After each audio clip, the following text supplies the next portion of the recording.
On this episode of Compression, we ask ourselves a very simple question. Is the V6 Dodge Charger any good?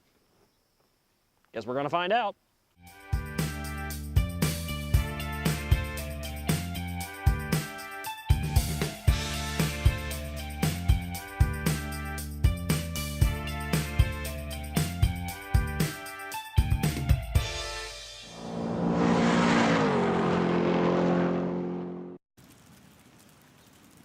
It's true that the modern Dodge Charger may not be the ridiculous and incredible muscle car of old, but this all-American sedan still has its roots in the iconic nameplate. The Charger started in life as a unique design study by Chrysler for a long-roofed fastback coupe, which eventually evolved into what is arguably the brand's most iconic vehicle. While the original didn't see initial sales success, it paved the way for a line of successors in later generations that became increasingly well-known among the automotive world, thanks to plenty of media coverage and the legendary Hemi engine. Today, the Charger is dressed in its now ubiquitous four-door skin and aggressive looks, attempting to insert itself into a world of drab and dreary full-sizers from the other manufacturers.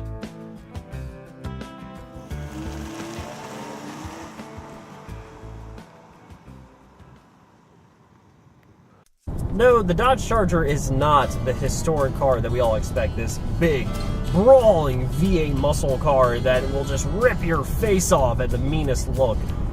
No, the Charger, well, okay, maybe the higher ends, of course, but not the V6. The V6, it's very down-to-earth, and I really like that. This particular version is equipped with a 3.6-liter Pentastar V6 engine courtesy of FCA, and that makes a respectable 292 horsepower and 265 pound-feet of torque.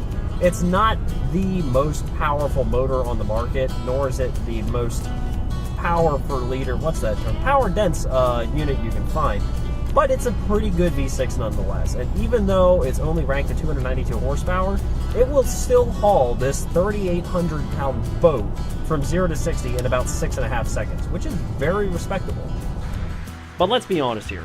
If you're buying a Charger SXT, chances are you're not going for 0 to 60 or for an excessively sporty car. Instead, you're probably going for a sporty, daily driver with a muscle car looks, attitude, and feel. Thankfully, the Charger also delivers quite handily in these departments as well. The other thing I will say about this car is that despite the fact that it's only powered by a 6-cylinder engine, and despite the fact that it's designed largely as a family hauler, not necessarily as, the kick-your-ass muscle car, it is actually quite good fun to drive. This thing does have plenty of power and torque, as I already said. It launches harder than a lot of other cars I can think of, but the thing that I really, really like the most about this is the way it handles. Now, that's not normally something you hear about a full-size sedan, but believe me, this car, it is a blast to drive. The Charger's handling is precise and directional, while the suspension, though a bit firm, is still soft and supple enough for a comfortable ride and smooth feel. If anything, the only issue at hand is the electronic power steering, which is entirely too light and entirely too tame. The overall driving characteristics of the Charger are, of course, friendly, but the biggest thing that I really like about this car is the fact that it offers so much. Really, and I do mean that. It offers a lot of utility. There's tons of space in the back. It can seat 5 fully grown adults comfortably. The trunk has tons of room, and this thing will average, and I've done this many times, well over 30 miles per gallon on the highway. It is an actually very good family hauler, and it does a very good job at that.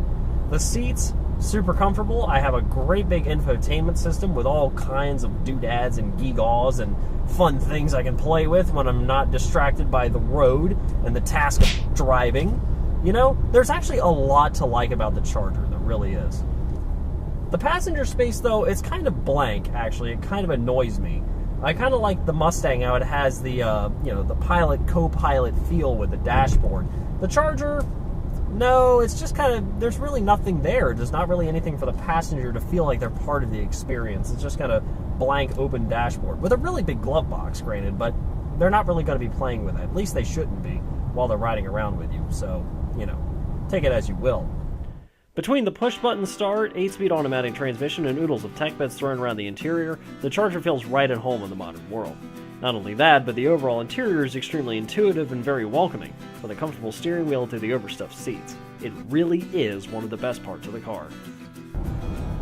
I like the overall layout of this car too. One of the things that I really do like is the way the center console is arranged. The Uconnect system is ridiculously easy to use for all you tech junkies out there that want something to play with.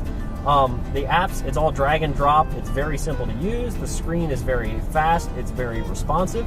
And there's a minimalist approach to the buttons down here, which is very good. There's very few buttons. They're all right where they need to be. They're all very easy to understand and use. My only complaint about this is the fact that everything is kind of center focused on the touchscreen. So in other words, if you need to change like the steering responsiveness, the suspension, the throttle, it's basically switch like the sport mode, if you will, on and off. The problem is if you go to do that with a center console, you get distracted by 500,000 menus. And the other big issue with that especially is if you like to eat food. Though granted, you probably shouldn't be trying to turn sport mode on while you're eating a cheeseburger with one hand. But we're Americans. This is what we do. Now, of course, like all cars, the Charger isn't without its faults. Chief among which is the ZF 8-speed, which, while I admit is an excellent transmission overall, it does have its faults. Notably when you try to use the built-in Manumatic mode, as I so cleverly demonstrate. You're coming up to a corner, you're in, say, 5th gear, you need to suddenly downshift into 2nd, and whap, whap, whap! Nothing happens, and then it drops, and then, you know, you screwed stuff up. I don't really like that, if I'm honest. I feel like this would just benefit from just being a manual. Well, maybe not, because you don't want a manual full-size sedan. Maybe just keep it on automatic. The ZF 8-speed is quite a good transmission. The shifts are crisp and smooth. You'll never notice a jump. There's really nothing wrong with this transmission at all. It's a solid unit, and the fact that it was engineered in Germany is also a very good feeling. The fact that Chrysler didn't build it themselves, I mean, you know, I can't think of any Chrysler automatics, come to think of it, that I've ever had a problem with. Torque flight! Excuse me, did I say that? In reality, though, the only things truly wrong about the Charger are all the things that are well beyond its control. Little things that you don't normally think about before you buy a car. I think my biggest thing that I really don't like is the attitude people give you about this car. And that's not even the car's fault. The fact that you're driving a Dodge Charger, people will pick on you. I've had people in Mustangs, Neons, Lancers, you name it. Anybody who has a remotely fast car, even though they recognize this is the base model, they instantly want to get into a race with you. And frankly, it's really annoying when you're trying to use this as a daily driver. What's more, cops will also notice you a lot. A lot. And people won't stop asking you if it has a Hemi. Now, granted, the cop thing also works twofold because cops, especially around here, do like to use Dodge Chargers. So that also kind of works to your advantage when you have a nutty guy trying to fly down the motorway and he sees you in the right-hand lane. I cannot tell you how many people I've had slam on their brakes in the fast lane when approaching me. Which, them usually flipping me the bird is not always a happy feeling when they drive by, but it is pretty satisfying to watch them panic. I think that really is the biggest perk about this car, honestly. The Charger may not be as civilized as its rivals, but very few other cars in the world intimidate so much with their looks alone. Seriously, what other four-door on the road looks like it's ready to pounce at you at any given moment, even if it is being followed around by a Honda? Over the 2 years that I've owned this car, I haven't really noticed anything in particular that I can think of that's really wrong with it, aside from, of course, the things I've already mentioned, like the transmission, the Manumatic mode, and trying to touch the Uconnect when you're eating food. The biggest complaints that I have about this thing by far is the payment. And I have to say that's actually the reason why, after 2 years of owning this thing, I will be selling it here soon. Which, that's not the Charger's fault at all. That's just the financing, and the honest truth is, it's because I bought a house and I've got other things I need to look into as far as finances are concerned. But that being said, though, what I recommend, if you can afford it on a regular basis, would I recommend owning one of these cars? Yeah, actually I would. I think there are, of course, a few nitpicky things that could be adjusted with these things, and the sad reality is that Dodge has been building this particular version of the Charger now for several years, close to 3 years in this current iteration, but the overall body style itself has been going on for over 6 now, I think, which is quite a long time for a car. The biggest thing that I would say there is that I feel like Dodge really could do a really good redesign. Make the cars lighter, make them more fuel efficient, stuff like that. But of course, we know the current situation at FCA, they're not going to do that, at least not for a while. But at the same time, though, the Charger is really that oddball of a full-size sedan. It's that car that's truly unique, truly different, for the simple reason that it's not trying to be like anyone else. It's just trying to be its own thing. And you know what? It does a pretty good job at being its own thing. So I say to Dodge, give us a new Charger, but keep being different, because different is good.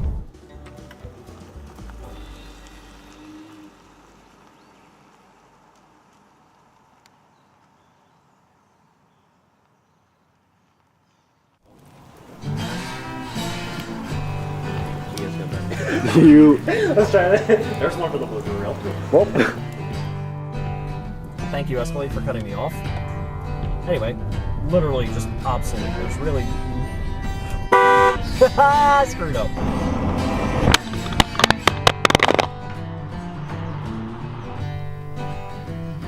I just totally blanked on what I was gonna say. Oh wait, it'll come back to me. yeah, I found this camera laying on the road. Here you go. Thank God.